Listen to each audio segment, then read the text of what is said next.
اگر اس سیریز کے ترجمے کے دوران مجھ سے انجانے میں کوئی غلطی ہو جائے، خاص طور پر قرآنی ترجمے یا احادیث کے ترجمے میں، تو اس کے لیے اللہ پاک کی بارگاہ میں توبہ کرتا ہوں۔ اللہ مجھے معاف فرمائے۔ بسم اللہ الرحمن الرحیم۔ نوح علیہ السلام کا مشفقانہ خطاب۔ آپ نے قوم کی طرف سے انتہائی سخت اور ناقابل برداشت رویے کے باوجود بڑے حوصلے اور صبر کے ساتھ انہیں سمجھانے اور غور و فکر کی دعوت دیتے ہوئے فرمایا۔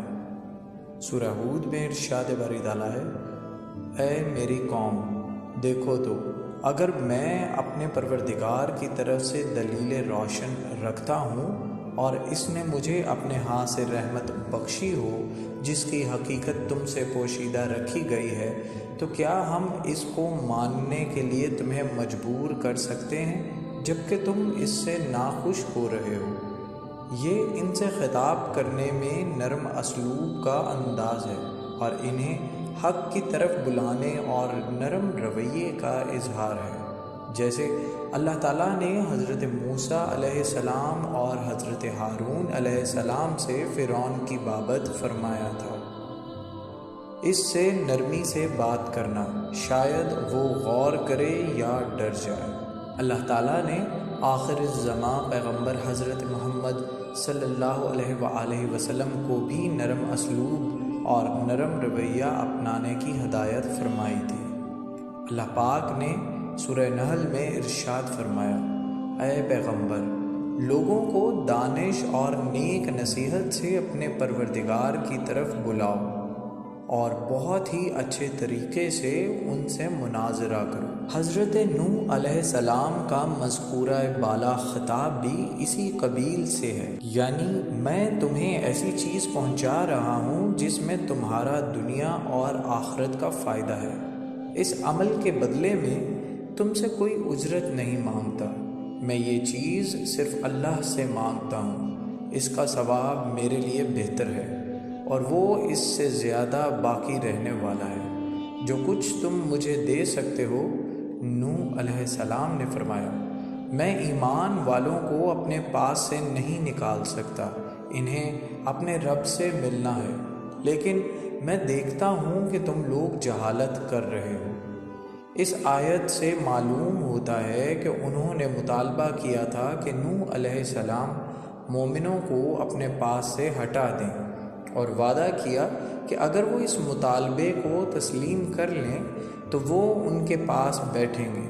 نوح علیہ السلام نے یہ مطالبہ رد کر دیا اور فرمایا، انہیں اپنے رب سے ملنا ہے، یعنی اگر میں نے انہیں ہٹایا تو مجھے خوف ہے کہ اللہ تعالیٰ ناراض ہوگا۔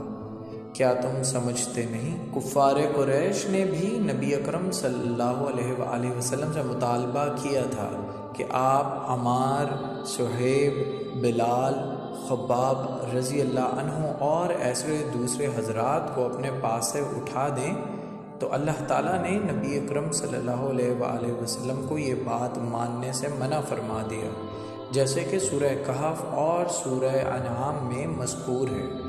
نوح علیہ السلام نے اپنی قوم سے مزید فرمایا، اور میں نہ تم سے یہ کہتا ہوں کہ میرے پاس اللہ کے خزانے ہیں، اور نہ یہ کہ میں غیب جانتا ہوں، اور نہ یہ کہتا ہوں کہ میں فرشتہ ہوں، اور نہ ان لوگوں کی نسبت جن کو تم حقارت کی نظر سے دیکھتے ہو یہ کہتا ہوں کہ اللہ ان کو بھلائی یعنی اعمال کی جزائے نیک نہیں دے گا۔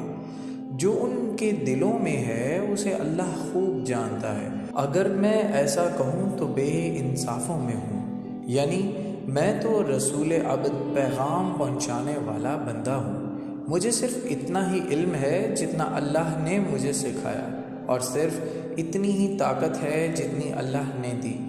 میں تو اللہ کی مرضی کے خلاف اپنے نفع نقصان کا بھی مالک نہیں، اور نہ میں یہ کہتا ہوں کہ میرے پیروکاروں کے لیے قیامت کو اللہ کے ہاں کوئی نعمت نہیں ہوگی۔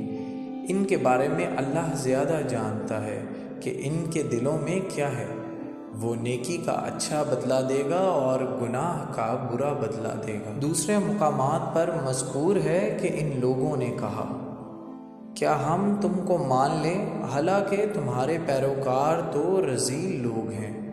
نوح علیہ السلام نے کہا، مجھے کیا معلوم کہ وہ کیا کرتے ہیں، ان کا حساب میرے پروردگار کے ذمہ ہے، کاش تم سمجھو۔ اور میں مومنوں کو نکال دینے والا نہیں ہوں، میں تو صرف کھول کھول کر نصیحت کرنے والا ہوں۔ مزید معلوماتی ویڈیوز کے لیے ہمارے چینل کو سبسکرائب کریں اور بیل آئیکن پر کلک کریں۔